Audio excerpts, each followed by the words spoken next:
This week we got Grok 3, xAI's latest AI chatbot, and Valve opens TF2 code to fans. They basically open source the game, pretty cool.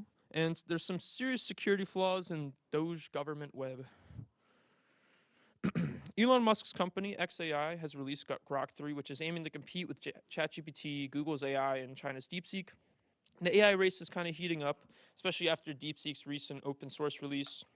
Grok 3 is available to X Premium users immediately, and xAI is introducing a new subscription tier called Super Grok for mobile and web access via grok.com.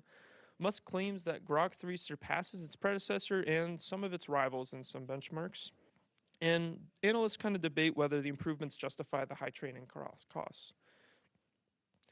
xAI is scaling up its AI training efforts by building Colossus, which is a supercomputer cluster in Memphis, and it's said to be the world's largest.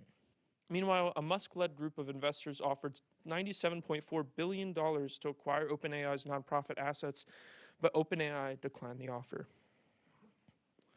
Valve has made the entire Team Fortress 2 client and server code available, allowing fans to modify or completely rewrite the game in any non-commercial way. This means that fans and modders can create entirely new versions of TF2 as long as they release them for free. And this move gives the community more creative control over the game. Mods created with this new tool can be published on Steam as separate games, making it easier for players to find and play them. Alongside the TF2 update, Valve has improved the Source SDK, adding 64-bit support, a more scalable HUD and UI, and fixes for other multiplayer Source games like Counter-Strike Source and Half-Life 2. While Valve is handling over these creative control, they emphasize that modders should respect the contributions of Steam Workshop creators and avoid profiting off of their work. It's pretty cool. It's a big win for open source enjoyers. Security flaws in the Doge government websites. This is pretty crazy. The Department of Government Efficiency website was found to be fully editable by the public, allowing unauthorized modifications to appear on the live site. Experts discovered that the site is hosted on Cloudflare pages rather than government servers, which raised questions about its legitimacy and security. Hackers exploited an open database, adding messages mocking the site's poor security, which remained visible for hours.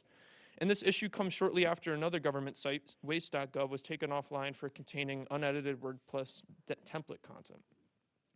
The site was quickly launched following Elon Musk's statement that his team aims for transparency, but its rushed deployment led to major security flaws. That's all I got for this week. Here are my sources.